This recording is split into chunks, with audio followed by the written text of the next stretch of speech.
दूसरा राजा 5 अध्याय उसका पहले पद से पढ़ेंगे और क्या नाम है 19 पद तक। आराम के राजा का नाम नामान नामक सेनापति अपने स्वामी की दृष्टि में बड़ा और प्रतिष्ठित पुरुष था, क्योंकि यहोवा ने उसके द्वारा अरामियों को विजयी किया था।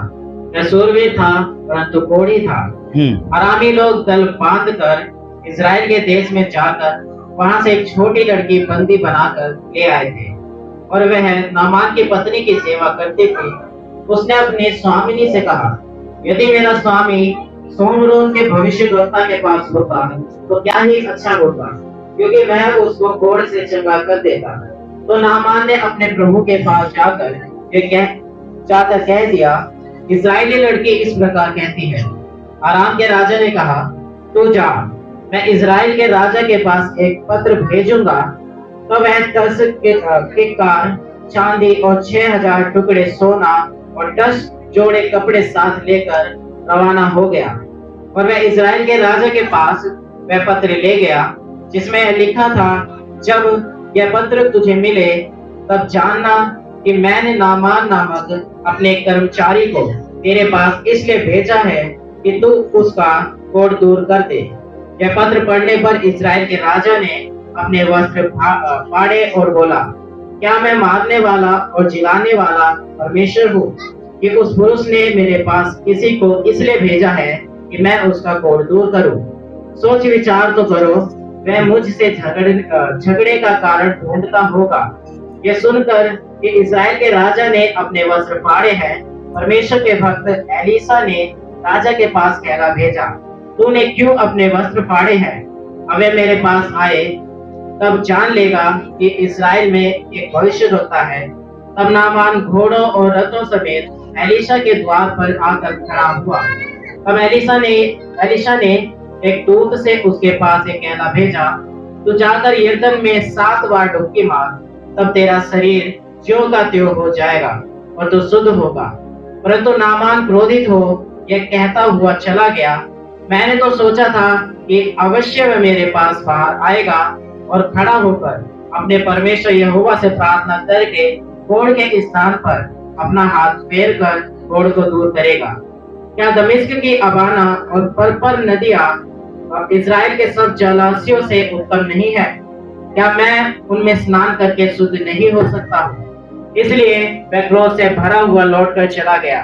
तब उसके सेवक पास आकर कहने लगे, हे हमारे पिता, यदि भविष्यद्वक्ता तुझे कोई भारी काम करने की आज्ञा देता तो क्या तू उसे ना करता?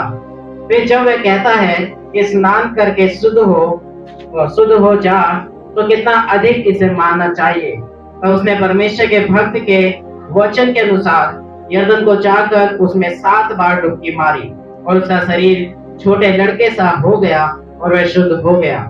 तब वह अपने सब दल बल समेत परमेश्वर के भक्त के यहाँ लौट आया और उसके सम्मुख खड़ा होकर कहने लगा, सुन, अब मैंने जान लिया है कि समस्त पृथ्वी में इस्राएल को छोड़ और कहीं परमेश्वर नहीं है, इसलिए अब अपने दास की भेंट ग्रहण कर। एलीशा ने कहा, यहोवा जिसके सम्मुख मैं उपस्थित रहता हूँ, उसके जीवन की शपथ में कुछ भेंट न लूंगा। और जब उसने उसको बहुत विवश किया कि भेंट को ग्रहण करे, तब भी वह इनकार ही करता रहा। तब नामान ने कहा, अच्छा तो तेरे दास को 2 खच्चर मिट्टी मिले, क्योंकि आगे को तेरा दास यहोवा को छोड़ और किसी ईश्वर को होम बलि या मेल बलि ना चढ़ाएगा। एक बात यहोवा तेरे दास की क्षमा करे कि जब मेरा स्वामी रिम्मोन के भवन में दंडवत करने को जाए और वह मेरे हाथ का सहारा ले और यो मुझे भी रिम्मोन के भवन में दंडवत करनी पड़े, तब यहोवा तेरे दास का यह काम क्षमा करे कि मैं रिम्मोन के भवन में दंडवत करूं। उसने उससे कहा, कुशल से विदा हो, वह उसके यहाँ से थोड़ी दूर चला गया था। बस। हालेलुया, बोलो प्रभु यीशु मसीह की। किन्हीं लोग ने सुना नामान का जो जीवन था वो कैसे था? आपने देखा नामान कौन था? सूरबीर, कोढ़ी था उसको, और नमान एक सेनापति था और उसके शरीर में क्या था? कोढ़ था। और सेनापति का जो सम्मान है, वो आदर है, वो कैसा होता है? हा? सेनापति जो एक, आज मान लीजिए जो आपके गांव का जो प्रधान होता है, वो अगर आपके दरवाजे आ जाए तो आप कैसे करते हो? बड़े आदर सम्मान के साथ उसको बैठाते उठाते हो। पर वो पता है, वो सेनापति था, मतलब एक अधिकारी था पूरा, उस राजा के बाद उस पूरा एक अधिकारी था वो। और उसका नाम था, उसका शोहरत था, पैसे कौड़ी सब कुछ था वो। ऐसा लिखा हुआ है पहला पद में, अराम के राजा का नामान नामक सेनापति अपने स्वामी के अपने स्वामी की दृष्टि में बड़ा और प्रतिष्ठित पुरुष था। कैसे था? प्रतिष्ठित, सम्मानित पुरुष था, एक आदरणीय था वो। राजा के बाद उसका स्थान था वो। हालेलुया, बोलो प्रभु यीशु मसीह की। ऐसा लिखा हुआ है कि एक बेटी थी वहां पे, एक बच्ची थी, जो कि उस घर में, जो नमान था, उस घर में इस्राएल का एक बेटी गुलामी में होकर गई थी वहां पर। परमेश्वर की जन की बेटी थी वो। किसकी थी? हालेलुया, बोलो प्रभु यीशु मसीह की। थोड़ा पढ़िए आगे। क्योंकि यहोवा ने उसके द्वारा अरामियों को विजय किया था। वह सूरवीर था, वो सूरवीर था, परंतु कोढ़ी था। और कोढ़ी था। अरामी लोग दल बांधकर इजराइल के देश में जाकर वहां से एक छोटी लड़की बंदी बनाकर, वहां से एक छोटी बेटी को क्या किया? उन्होंने बंदी बना लिया, गुलाम बना लिया, और उसको बंदी बना के कहां ले गए? नमान अपने देश ले गया, अराम को। हालेलुया। एक मिनट, वो जो लड़की थी वो कौन थी?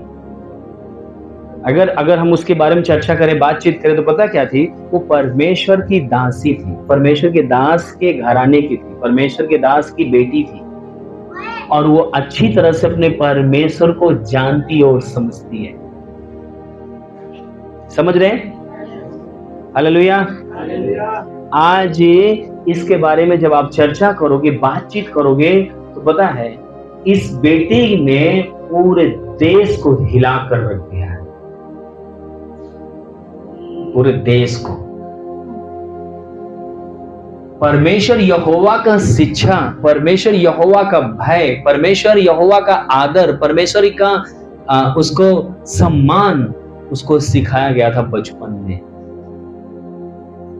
परमेश्वर को वो अच्छी तरह जानती थी। आज हम प्रार्थना करते, हमारे बच्चे हमारे साथ नहीं होते, हम जब कोई प्रार्थना करते हैं परमेश्वर के सामने कि प्रभु यीशु मसीह मेरे पास ये समस्या है, और जब हम प्रार्थना करते हैं और उस चमत्कार को जब हम महसूस करते हैं, तो सिर्फ हम महसूस करते, हमारे बच्चे नहीं महसूस कर पाते। क्यों? क्योंकि उस समय हमारा बच्चा हमारे बगल में प्रार्थना करते समय नहीं रहता।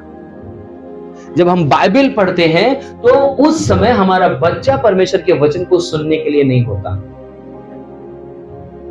पर ये बेटी पता है परमेश्वर की आराधना और प्रार्थना करने वाली बेटी थी, परमेश्वर का डर और भय रखने वाली थी।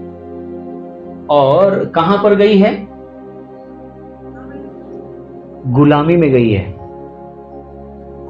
गुलाम को हम क्या बोल सकते हैं? अगर आप यहाँ पर कोई भी भाई, हम सभी, मेरी ख्याल से जितने भी परिवार हैं, कहीं ना कहीं हम काम जरूर करते हैं। अगर हम गुलाम नहीं है तो एक हम बोल सकते हैं कि वर्कर जरूर है वहां पे। सोचिए, जो आपका कंपनी का जो मालिक है, हेड, आप उसको कोई सलाह दे सकते हो? मैनेजर दे सकता है, आप नहीं दे सकते। पर ये बच्चे क्या है? गुलाम है। आप एक वर्कर हो, आपका कुछ सम्मान है, पर वो क्या है? गुलामी में है। हालेलुया। बोलो प्रभु यीशु मसीह की। इसीलिए बाइबल बताती है कि अपने बच्चों को उठते बैठते जागते सोते जागते अपने बच्चों को यहोवा का भय मानना और उसके चिन्ह चमत्कारों को सिखाना और बताना, क्योंकि जिस समय आपके बच्चों के साथ आपका यहोवा परमेश्वर होगा, सारी स्थितियां हालात वो बदल कर रख देंगे। आमीन। अगर वहां पर चिन्ह चमत्कार हुआ, वहां पर जो परमेश्वर का काम हुआ, तो पता है उस नन्ही बेटी के द्वारा हुआ है। हालेलुया। बोलो प्रभु यीशु मसीह की।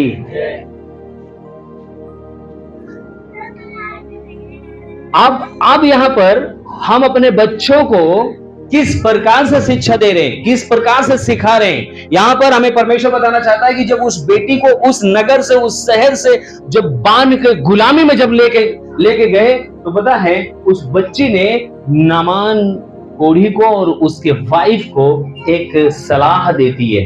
क्या सलाह देती है, पढ़िएगा। उसने अपनी स्वामिनी से कहा, यदि मेरा स्वामी नामान सोमरोन भविष्यवक्ता एलीसा के पास अगर जाता, तो क्या ही अच्छा होता, क्या सुंदर और भला होता, क्योंकि वह उसको कोढ़ से चंगा कर देगा। क्योंकि जो एलीसा है वो परमेश्वर का भक्त है, वो परमेश्वर के अनुग्रह से, उसकी सामर्थ्य से इसके कोढ़ को वो चंगा कर देता। हालेलुया। वो साधारण बात नहीं बोलेगी, वो आत्मा में भरकर बोली होगी। उसकी दासी चौंक गई होगी, ये कौन है? जब इस प्रकार से जब आत्मा में बोली होगी ना, तो वो चौंक गई होगी, ये कौन है, ये क्या बोल रही है। सोचो, जो राजा जिसके पास ये मंत्री था, ये राजा, बल्कि सोचिए कि जब वो राजा अपने मंत्री को, जिससे वो प्यार करता था, जिसके दृष्टि में सम्मान आदर था, कितना इलाज कराया होगा, कितना वैद्य, कितना वो जो भी उसके पास तरीके होंगे, वो सारे तरीके अपना लिया होगा, पर उसका कोढ़ ठीक नहीं हो रहा था। ये कोई नौकर नहीं था, नामान कोढ़ी कोई नौकर नहीं था, मंत्री था। वो पैसे थे उसके पास, नौकर चाकर थे उसके पास, वो किसी भी हॉस्पिटल में जा सकता है, तांत्रिक को घर बुलवा सकता है, कोई को भी अपने घर बुला सकता है, क्योंकि इतनी पावर उसके पास थी। हालेलुया। पर बाइबल बताती है किसी के पास वो सामर्थ्य नहीं थी कि नामान कोढ़ी को चंगा कर सके, पर ये जो परमेश्वर की दासी, विश्वास करने वाले परमेश्वर के इतिहास को रचते हैं। ये परमेश्वर की दासी ने कहा, यदि मेरे नगर में एलीसा के पास, उस भविष्यवक्ता के पास जाता, तो मेरा परमेश्वर एलीसा, जो परमेश्वर का भक्त है, इसे चंगा कर देता। हालेलुया। बोलो प्रभु यीशु मसीह की।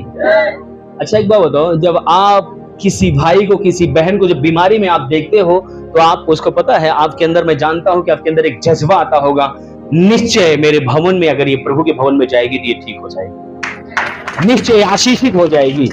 और आप उसको कॉन्फिडेंस के साथ बोलते हो कि आपकी जो भी समस्या है, मेरे परमेश्वर के पास सामर्थ्य है कि आपको चंगा करने की पावर मेरे परमेश्वर के पास। हालेलुया। अच्छा, वो स्त्री, उस बेटी के अंदर क्या था? एक बड़ा फेथ था, एक बड़ा विश्वास था उसके अंदर, एक बड़े फेथ के साथ उसको बोला होगा, निश्चय अगर मेरे भविष्यवक्ता के पास ये जाएगा तो क्या होगा, चंगा हो जाएगा। पता है, ये जब बात उसकी पत्नी को पता चला नामान कोढ़ी के, तो पता क्या हुआ, वो नामान कोढ़ी की पत्नी अपने पति से बताती है, क्योंकि कोई भी पत्नी अपने पति को किसी समस्या में नहीं देखना चाहती, किसी बीमारी में नहीं देखना चाहती, किसी दर्द में नहीं देखना चाहती। वो तुरंत जाकर बोली, सुनो, आपने जो मेरे लिए सेवा करने के लिए जो दासी लेकर आए हो, एक छोटी सी बच्ची, वो ऐसे इस प्रकार से बोल रही है कि मेरे नगर में एक भविष्यवक्ता है, परमेश्वर का दास है, उसके पास अगर आप जाएंगे तो चंगा हो जाएंगे। हालेलुया। और वो इस बात को जब सुनने के बाद क्या किया, वो सीधा अपने राजा के पास जाता है, राजा से कहता है, सुनो, मेरे पास एक जो दासी है, उसने इस प्रकार से बोला है। और राजा भी उसी प्रकार से तुरंत बोलता है, एक काम कर, क्योंकि उससे राजा क्या करता था, प्यार करता था, क्योंकि उसके नजर में वो सम्मानित व्यक्ति था, और उसको तुरंत बोला, चांदी, सोना, कपड़े, और एक क्या नाम, उसको क्या बोलते हैं, एक लेटर लिख कर दिया, पत्र कहां पे, किसके पास जाने के लिए? एलीसा के पास नहीं।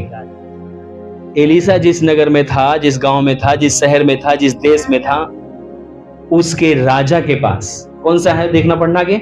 आराम के राजा ने कहा, आराम के राजा ने कहा, तू जा, मैं इजराइल के राजा के पास, इजराइल के राजा के पास एक पत्र भेजूंगा। क्या भेजूंगा? जैसे तो तेरी दासी ने बोली है वैसे ही क्या होगा, जैसे तेरी दासी ने बोली है वैसे ही तू जाकर कर, मैं तेरी सहायता कर रहा हूं। आज जैसे अभी मान लीजिए, वो पता क्या क्या हिसाब था, जो क्या नाम है, जो देश होता था, जैसे आज हमारा देश इंडिया है, पाकिस्तान में जाने के लिए पता है आप ऐसे नहीं जा सकते, आपको वीजा मिलेगा, बगैर वीजा का आप नहीं जा सकते। कौन देगा वीजा? सारा पाकिस्तान नहीं जा पाया जब तक वीजा, है ना, वो तो पिक्चर है, दिखाया गया है। पर पता है उसके फेवर में राजा भी कहता है एक पत्र मैं लिखूंगा जहां इजराइल में जा, और उस राजा को मैं एक पत्र लिखूंगा कि वो तेरी सहायता करेगा, तेरी मदद करेगा। आमीन, हालेलुया, बोलो प्रभु यीशु मसीह की। मेरे को जो पता है, इस वचन को जब मैं पढ़ रहा था ना, मेरे को बड़ा गर्व हो रहा था।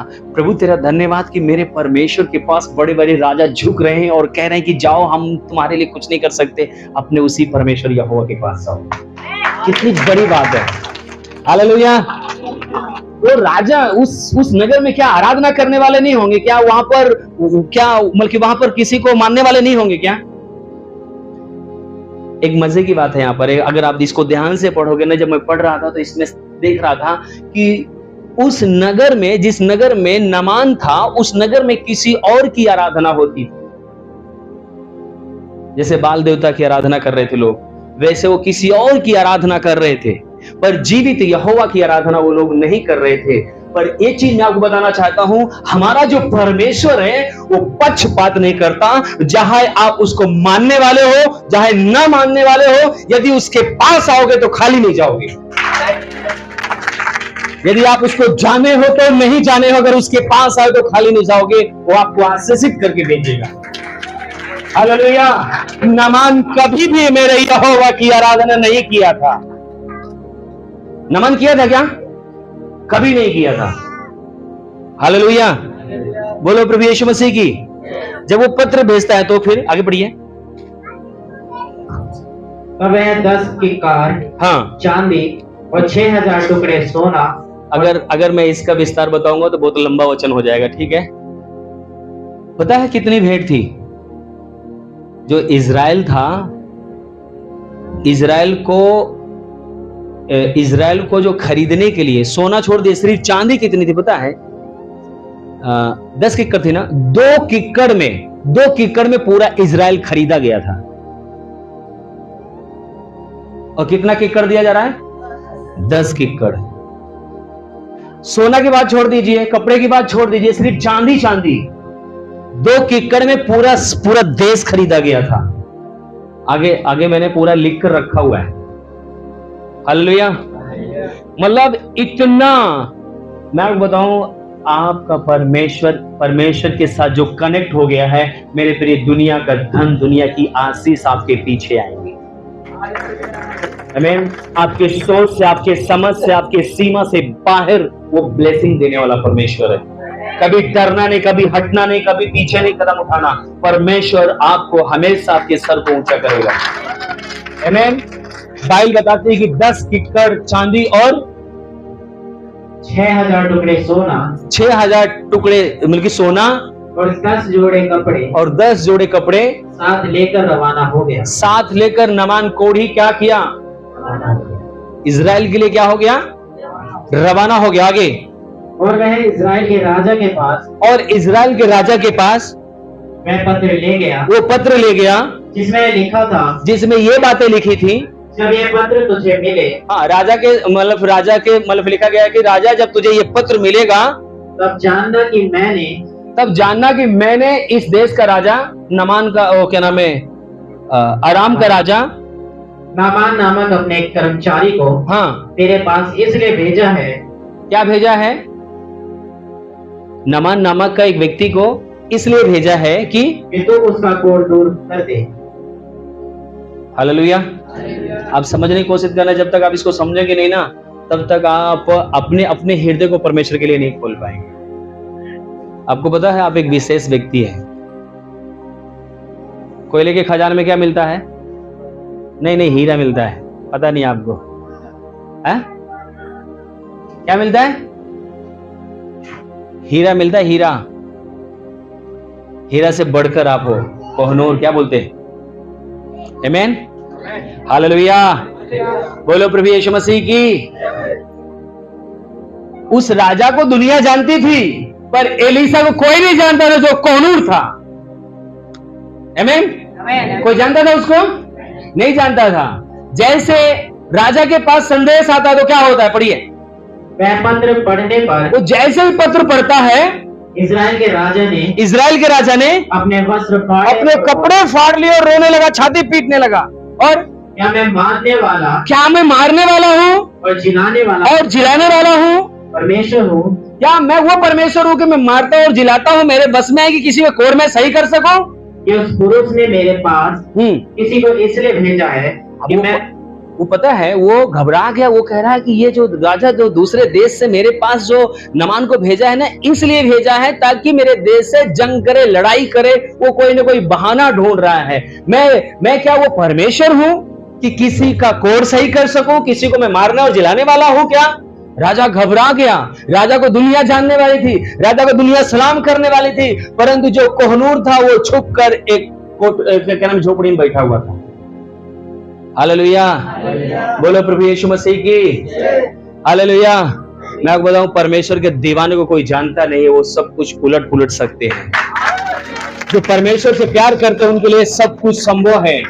मैं आपको बताऊं, परमेश्वर आपको छुपा हुआ रहने नहीं देगा। एक दिन निकाल कर सामने निकालेगा। जिस दिन आपका समय आएगा, परमेश्वर आपको खड़ा कर देगा और दुनिया सलाम करेगी। हालेलुया। बोलो प्रभु यीशु मसीह की। आप अपना हृदय, अपना मन, अपना विश्वास कभी भी हटाना नहीं। परमेश्वर एक दिन आपको जरूर खड़ा करेगा। आमीन, हालेलुया। जब ये कपड़ा फाड़ता है फिर क्या होता है? आगे पढ़िए। ये सुनकर कि इजराइल के राजा ने अपने वस्त्र फाड़े हैं। हाँ, परमेश्वर के भक्त एलीसा ने जब परमेश्वर के भक्त एलीसा को जब उसको पता चला, एलीसा ने राजा के पास कहला भेजा, हाँ, तूने क्यों अपने वस्त्र फाड़े हैं? वो क्या बोल रहा है? अरे राजा, तू क्यों परेशान हो रहा है? तू अपने कपड़े क्यों फाड़ दिया है? क्यों तू अपने आप को दुखी कर रहा है? क्यों अपने आप को शर्मिंदा महसूस कर रहा है? क्यों तू घबरा रहा है? क्या तुझे पता नहीं है कि यहाँ पर परमेश्वर का नगर है, परमेश्वर का शहर है, परमेश्वर का देश है, परमेश्वर का दास है। यहाँ पर इसकी ये भी जो भी समस्या है, सबका समाधान मेरे यहोवा परमेश्वर के पास है। आमीन। आगे क्या लिखता है? पढ़िए। अब वह मेरे पास आए, अगर वो मेरे पास आए तब वो जान लेगा कि इजराइल में एक भविष्यवक्ता है। इजराइल में एक भविष्यवक्ता है। हालेलुया। बोलो प्रभु यीशु मसीह की। अच्छा एक बात बताओ, वो बच्चे ने जो बोला था किसके बारे में बोला था? एलीसा के बारे में बोला था। परंतु दूसरे वाले, मैं आपको बताऊं, हो सकता है कि आपके प्रधानमंत्री को दुनिया जानता हो पर आपको नहीं जानते, पर जो प्रधानमंत्री नहीं कर सकता वो आप कर सकते, वो आप कर सकते हैं। जो आपका देश का नामी व्यक्ति नहीं कर सकता वो आप कर सकते हैं। वो जो राजा था वो किसके पास लेटर भेजा था? राजा के पास भेजा था। एलीसा के पास भेजा था क्या? नहीं। जब एलीसा को पता चलता है कि मेरे राजा ने दुखी हो गया है, कपड़े फाड़ रहा है, तब एलीसा निकलता है, तब कहता है तूने कपड़े क्यों फाड़ा? तू दुखी क्यों हुआ अपने आप में? मेरे पास भेज, तब लोग जानेंगे, तू जानेगा और वो देश जानेगा, नमान कोड़ी जानेगा कि इजराइल में एक परमेश्वर का दास एलीसा है। आमीन, हालेलुया। बोलो प्रभु यीशु मसीह की। मैं आपको बताऊं, अपने आप को बोलना, मैं छोटे मोटे हस्तियों से लड़ता नहीं हूं। मैं बड़ी हस्ती से लड़ूंगा, एक ही दिन में छा जाऊंगा। आमीन, हालेलुया। मैं बड़ी हस्ती से लड़ूंगा, गोलियत को मारूंगा और नाम कमा लूंगा और एक दिन राजा बनूंगा। आमीन। कितने लोग कांप रहे थे, गर गर गर गर ऐसे कांप रहे थे। गोलियत को कौन मारा? राजा दाऊद मारा। एक ही गोलियत को एक ही जंग में क्या हुआ? नाम हो गया उसका। आमीन। एक ही जंग में यहां पर राजा कपड़ा फाड़ रहा है और एलीसा कह रहा है उसको मेरे पास भेज, क्योंकि मेरे पास वो जीवित परमेश्वर है और मैं इतिहास रच दूंगा उसका। हालेलुया। मैं आपके विश्वास को बढ़ाना चाहता हूं कि परमेश्वर वही परमेश्वर आपके पास है, आपके घर में है। अपने बच्चों को सिखाना, अपने बच्चों को शिक्षा देना है कि वो परमेश्वर आपके जीवन को बदल सकता है। कोई भी स्थिति, कोई भी हालात आए, उसको जीत कर पार आप होंगे। आमीन। आपके बच्चों का विश्वास, आपका विश्वास अटल होना चाहिए। एक छोटी सी बच्ची जाकर उस नगर में तहलका मचा दिया। पता है यहां पर हालत खराब हो रही सबकी, पर एलीसा कह रहा है उसको मेरे पास आने दो। हालेलुया। बोलो प्रभु यीशु मसीह की। वही परमेश्वर आपका है, वही प्रभु आपका है, वही परमेश्वर आपका है। वो बदला नहीं है। आपका विश्वास देख रहा है, आपका भरोसा देख रहा है। कुछ लोग अपने जीवन में अपने काम को, अपने बिजनेस को अपने बुद्धि से करते हैं, पर मैं आपको बताऊं जिस दिन आप विश्वास के साथ कदम बढ़ाएंगे उस दिन सब कुछ बदल जाएगा। हालेलुया। बोलो प्रभु यीशु मसीह की। आगे पढ़िएगा थोड़ा सा। तब नामान घोड़ों और रथों के समेत एलीशा के द्वार पर आ खड़ा हुआ। एलीसा के पास भेजा गया और वहां पर आकर खड़ा हो गया। तब एलीशा ने एक दूत से उसके पास ये कहना भेजा, तो जाकर यरदन के पास। किसको भेजा? 2-3 लोग मेरे पास आओ, कोई काम पड़ेगा भी, इधर आके बैठ जाओ। हालेलुया। बोलो प्रभु यीशु मसीह की। यहां पर परमेश्वर क्या बताना चाह रहा है, क्या सिखाना चाह रहा है? जब एलीसा के पास नमान कोढ़ी आया तो क्या होता है? एलीशा ने एक दूत से उसके पास ये कहना भेजा। इधर आओ, दो लोग आओ मेरे पास। अब ये मान लो ये मेरा चेला है, एलीसा यहां पर है और एक संदेश आता है मेरे पास। आओ, एक व्यक्ति में आप खड़े रहो, आप नमान हो, इधर आओ। हालेलुया। अब ये क्या बोलते हैं? स्वामी कोई है क्या? दरवाजा खोलता है। चेला कहता है मैं इस देश से आया हूं और नामान नामक मेरा मालिक द्वार पे खड़ा हुआ है और वो चंगाई के लिए आया है। किससे बोल रहा है? एलीसा से, और उसके सेवक से बोल रहा है। और एलीसा को क्या करना चाहिए? तेल लेता, कुछ लेकर जाकर उसके सर पे मलता, प्रार्थना करता, ऐसे करना था। एलीसा ने क्या किया पता है? एलीसा ने बोला ठीक है तुम जाओ, और एलीसा को उस एक दूत को क्या किया? भेज दिया। कहां पर? इसके पास, नामान के पास। नामान सुनो, तुम जाओ यरदन नदी में 7 डुबकी मार लो। ये बोलकर क्या करता है? चलाता है। ये बोलकर क्या करता है? अब वो व्यक्ति कौन है पता है? मंत्री है, सेनापति है, मान सम्मान उसका आदर है। और यहां पर वो सोना चांदी, कपड़े, गुमान, रथों, घोड़ा, सब रथों लेकर आया हुआ है। राजा उसको भेजा हुआ है। एक नाम है, मेरे सामने आएगा भैया, प्रवेश और कैसे कुछ बोलेगा। ये साधारण सा काम, जाओ बोल दो कि जाओ 7 डुबकी यरदन नदी में मार ले बस। अब इधर नमान भाई साहब पता क्या हुआ? भड़क गए। ऐसा लिखा हुआ, ये क्या हो गए? गुस्सा हो गए, भड़क गए अपने ऊपर। क्या लिखा हुआ आगे? परंतु नामान क्रोधित हो, परंतु नामान इस बात पे गुस्सा हो गया, ये कहता हुआ चला गया। ये कहता हुआ क्या किया उसने? वापसी चला गया सबको लेकर।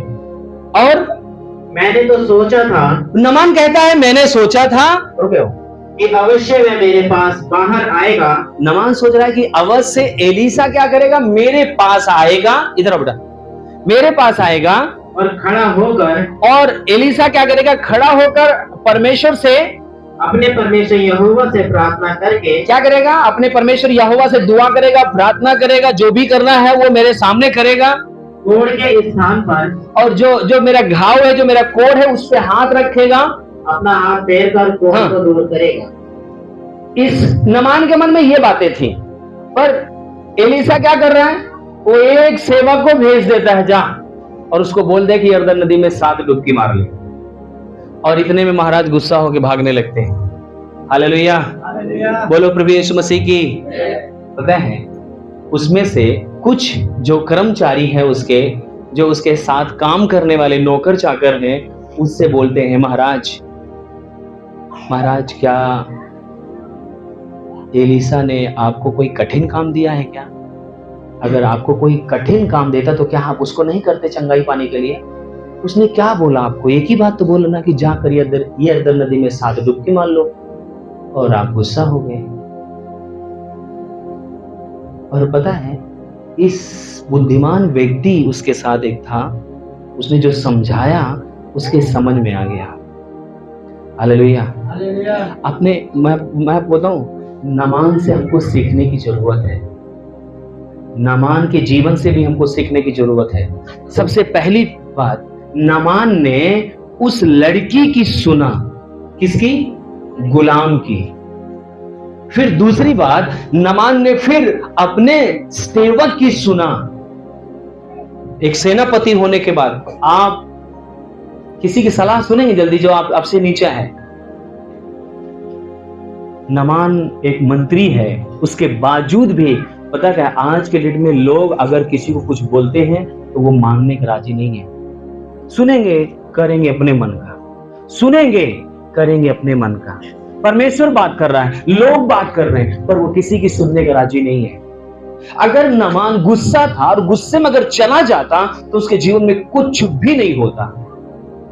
पर मैं आपको बताऊं, बाइबल बताते हैं कि आपको दीन बनना है, आपको नर्म बनना है, आपको सुन्न बनना है। परमेश्वर की आशीष यूं ही नहीं है, परमेश्वर की आशीष आज्ञाकारिता में है।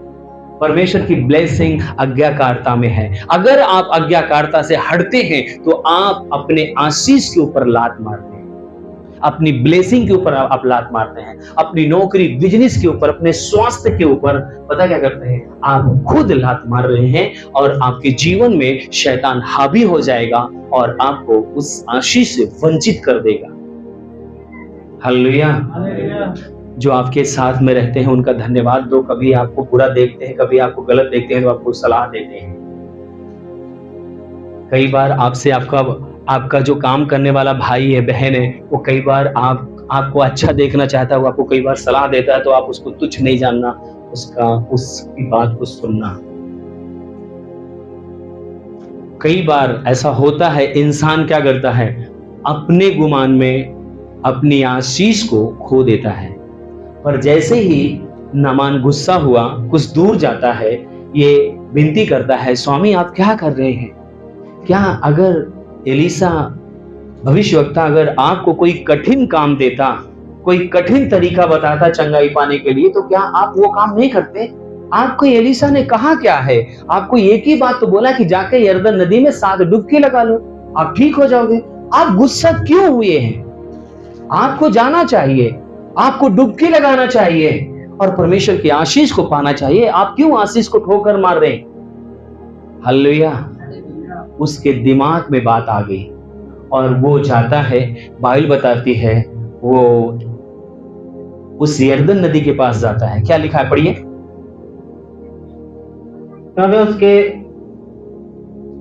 तब उसने परमेश्वर के भक्त के वचन के अनुसार यरदन को जाकर, वो यरदन नदी में जाकर उसने 7 बार डुबकी मारी। देखो, 1 बार मारा कोई चमत्कार नहीं, 2 बार डुबकी मारा कोई चमत्कार नहीं हुआ, 3 बार डुबकी मारा कोई चमत्कार नहीं हुआ।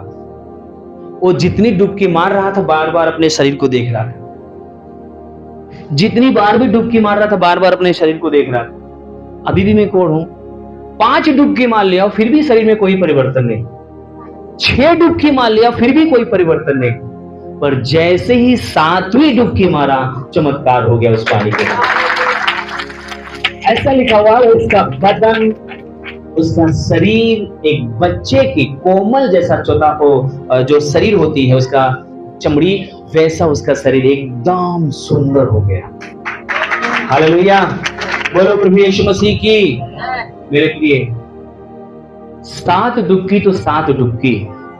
परमेश्वर का वचन कल में लिखा है ना, तो उससे दाएं मुड़ना ना तो बाएं। अगर आप उसके वचन का आदर करते हैं तो प्रभु आपका आदर करेगा। आमीन। मैं आपको बताना चाहता हूं, एलीसा ने जो बोला था ना, परमेश्वर के आत्मा में शब्द बोला था। आज मैं जो आपको बोल रहा हूं, परमेश्वर का दास होने के नाते एक शब्द बोल रहा हूं।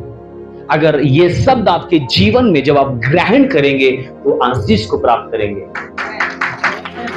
यही शब्द आपके लाइफ को बदल कर रख देगा। हालेलुया। जब आप उसे रिसीव करते हैं, जब आप उसे ग्रहण करते हैं, तो आपके आत्मा में कुछ होना शुरू हो जाता है। आपकी स्थितियों में, हालात में बदलाव होना शुरू हो जाता है। हालेलुया। ये जो शब्द है ना, आपके जीवन को बदल कर रख देता है। एलीसा उनके सर पे हाथ नहीं रखा, एलीसा उनके बदन पे हाथ नहीं लगाया, एलीसा उनके सामने नहीं आया, एलीसा का उसने चेहरा नहीं देखा। सिर्फ एलीसा का क्या माना था? आज्ञा।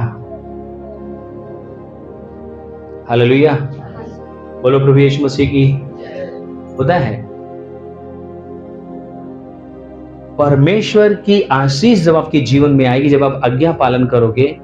मैं आपको बताना चाहता हूं, सिर्फ आप नहीं, आपके द्वारा बहुत सी आत्मा जीती जाएगी, बहुत सी आत्मा बचाई जाएगी, बहुत सी। ऐसा बाइबल बताती है कि जब नमान कोढ़ी ने उस आज्ञा का पालन किया, 7 डुबकी लगाया, जब वो चंगाई को पाया, तो पता है सोना और चांदी तो सब ले जाकर एलीसा के सामने देने लगा। सारा कुछ, स्वामी ये आपके लिए मैं भेंट लेकर आया हूं। मेरे जैसा पास्टर होता तो उसको ऊंची कुर्सी पर बैठाता, लस्सी उसको पिलाता, ले खा पी। पर एलीसा बोला नहीं, मुझे कुछ नहीं चाहिए। उसने बोला मैं अपने यहोवा की सौगंध इसमें से कुछ भी नहीं छूऊंगा। क्या लिखा हुआ पढ़िए।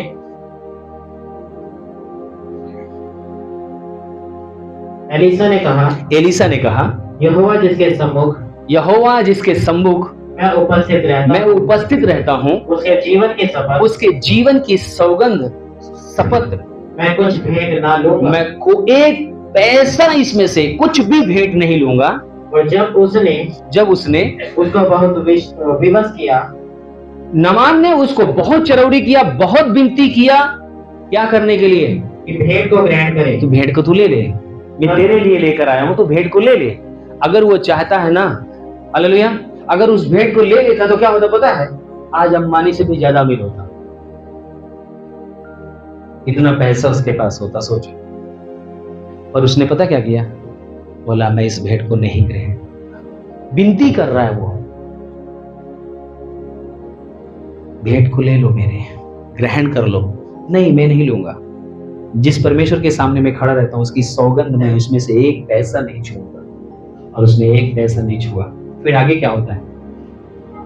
तब नामान ने कहा अच्छा तो तेरे दास को 2 खच्चर मिट्टी मिले। क्या मिले? जोर से बोलो। 2 खच्चर मिट्टी का मतलब क्या है? मिट्टी, खच्चर जानते हैं? गधा भी नहीं होता वो, घोड़ी भी नहीं होता वो, खच्चर एक अलग ही जात होती है ना। ठीक है, समझ जाओ।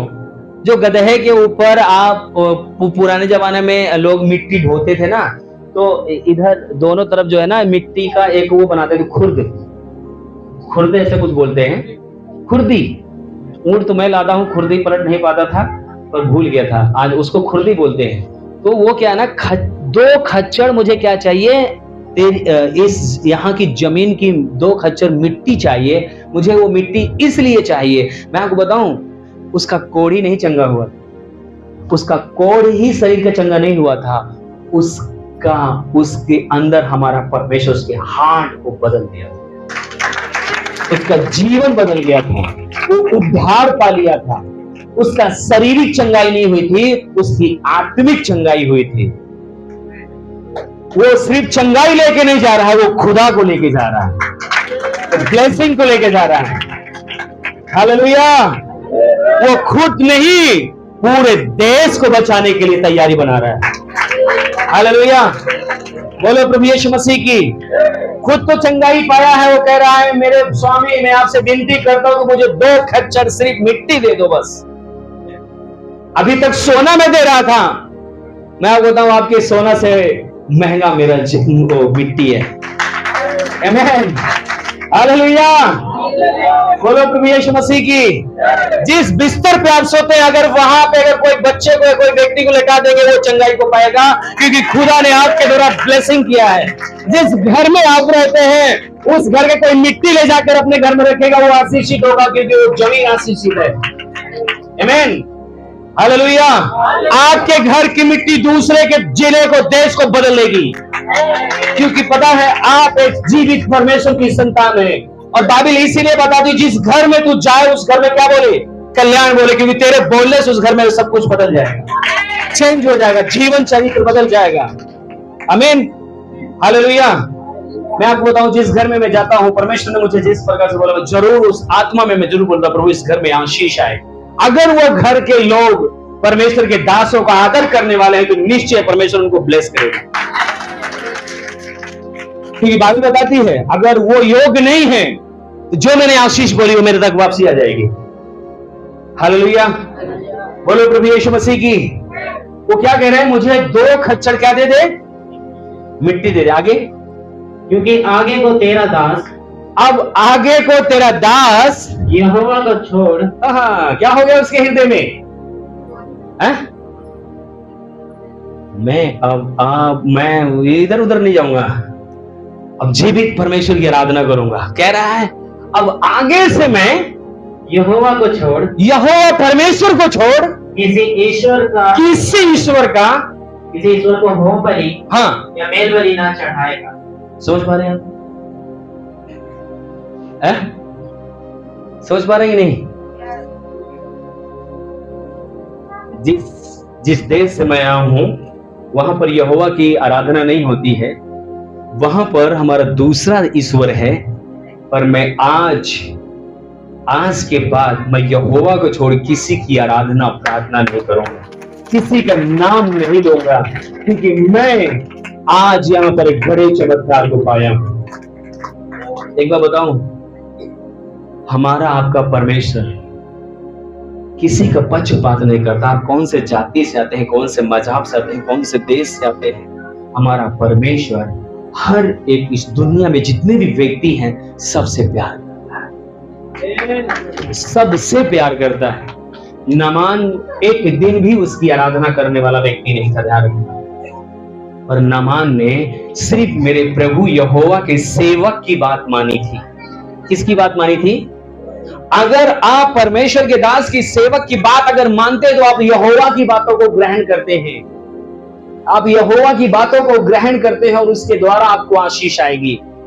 कुछ लोग कहते हैं हम घर ही में प्रार्थना के लिए, अच्छी बात है, करना चाहिए, पर 6 दिन घर में खूब प्रार्थना करो, 7वें दिन परमेश्वर के भवन में जरूर जाओ।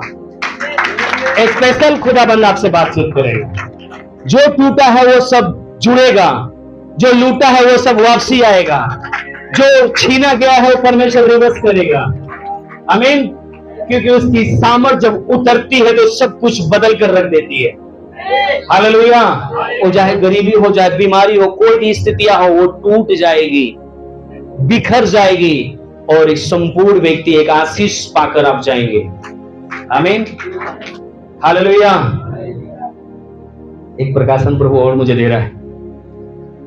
आप चंगाई ही पाके नहीं, आप चंगाई को लेकर जाएंगे लोगों को चंगाई देने के लिए। आप यीशु को ही नहीं, यीशु को लेकर जाएंगे दूसरे जीवन में देने के लिए। आपके ही घर में नहीं, दूसरे के घर में उजाला करने की सामर्थ परमेश्वर दे रहा है।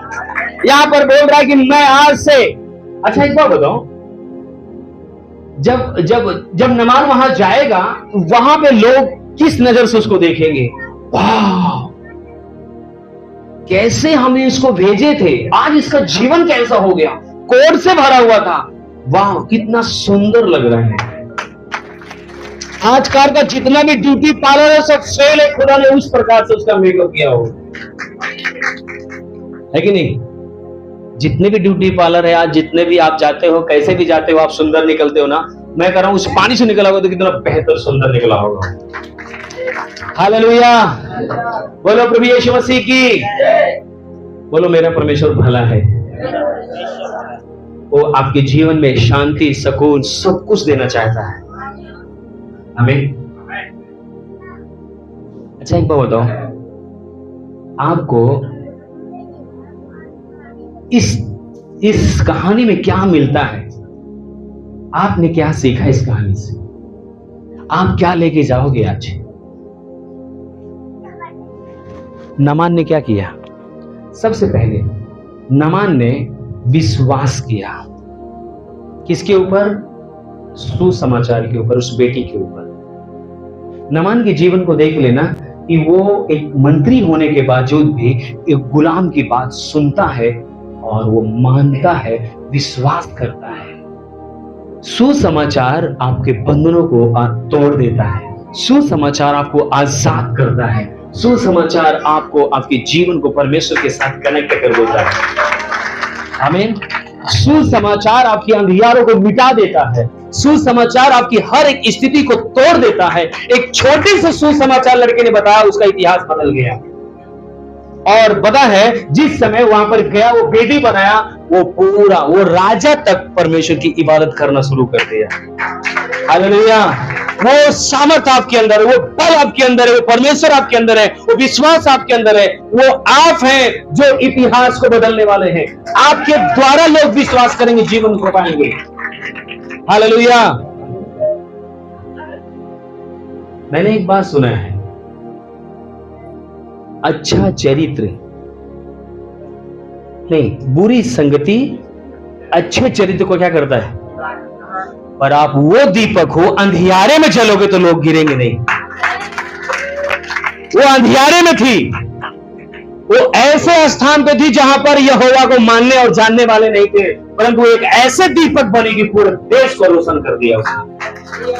हालेलुया। आप वो दीपक हैं, आप वो विश्वास की आत्मा आपके अंदर है, आप उसके जीवन को लेकर चलने वाले हैं। हर एक टूटे हुए को उठाकर खड़ा करने वाले हैं, हर एक रोने वाले के आंसू पोंछने वाले हैं, हर एक के जीवन में शांति और आशीष देने वाले हैं। क्या उस छोटी गुलाम बेटी से आप गैर गुजरे हैं क्या? क्या वो छोटी बेटी से जो गुलामी में थी, क्या उससे आप गैर गुजरे हैं? आपको तो वचन सुनाया जा रहा है, आपके लिए प्रार्थना किया जा रहा है, आपके पास हाथ में बाइबल है, आपके पास घुटना टेकने के लिए समय है, उसके पास काम, नौकरी, कपड़ा साफ करना, मेज साफ करना, झाड़ू मारना, खाना बनाना, बहुत सारा काम था। वो बिजी लड़की थी, फिर भी यहोवा के नाम को ऊंचा उठाया। वो आप है जो परमेश्वर के नाम को उठाने वाले। आमीन। हालेलुया। आप वो दीपक, इसीलिए बाइबल बताती है मत्ती जी सुसमाचार में, उसने कहा तुम जगत की ज्योति हो। जो नगर पहाड़ में बसा है वो छिप नहीं सकता। हो सकता है कि वो बेटी उस नगर में छिपने नहीं दिया, परमेश्वर को उजाला कर दिया पूरे देश के अंदर। हालेलुया। अगर जिस मोहल्ले में आप रहते हो, अगर वहां के लोग उद्धार नहीं पाए तो कमी आपकी, हमारे परमेश्वर की नहीं। किसकी कमी है? बोलो, शर्मिंदा मत करा करो। हालेलुया। कुछ लोग तो पता है बाइबल नहीं करते तो हदाई से कहीं नहीं करते, क्यों देख ली तो कहीं तो मसीह महाका हो, है ना? ये तो पन्नी में भर के निकली। अच्छी बात है, मौसम ऐसा है, करके जाओ। पर बाइबल बताती है, पौलुस कहता है तुम जीवित पत्री हो। जीवित पत्री खोलने की जरूरत नहीं। मैं आपको बताऊं, आपके लिए यीशु मसीह मारा गया, गाड़ा गया, मुर्दों से जिंदा हो गया, आपकी समस्याओं को दूर करेगा। मैं एक जीवित पत्री हूं, मुंह से बोल रहा हूं, बता रहा हूं। आमीन। हालेलुया। उसके पास कोई वस्त्र, कोई क्या नाम है, धर्म वस्त्र, मतलब बाइबल नहीं थी, धर्म मतलब वो नहीं था, फिर भी वो क्या थी? एक जीवित पत्री थी परमेश्वर के। वहां पर परमेश्वर के वचन को जाकर बताया। हालेलुया। बोलो प्रभु यीशु मसीह की। परमेश्वर आपके लाइफ का, आपके जीवन को जानता है कि आप आपके लिए अगर कोई ऐसी स्थिति, कोई ऐसे हालात आए तो डरना नहीं। हो सकता है कि जिस समय वो लड़की गुलामी में गई थी, उसके माँ बाप रोए हो, वो बेटी रोई हो कि मैं गुलामी में आ गई, मेरे साथ क्या बर्ताव किया जाएगा। पर सारी बाइबल में मैं कल रात में पढ़ रहा था, 1 बजे या 2 बजे करीब में पढ़ रहा था, तो उसमें एक वचन पढ़ रहा था। उसमें क्या था कि जो यहोवा के ऊपर भरोसा रखते हैं, जो उसका भय मानते हैं, उनके लिए सारी बातें भलाई में बदल जाती है। अच्छा एक बात बताओ, जब नमान ठीक होके गया होगा, जब यहोवा की बेटी बनाया होगा, जब वहां पे आराधना किया होगा, क्या उस बेटे से गुलामी कराया होगा? क्या किया होगा? रानी बना दिया होगा उसको।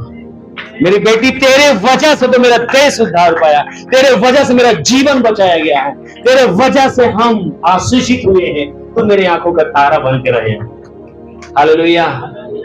यहोवा से प्यार करने वालों के लिए सब कुछ बेहतर होता है।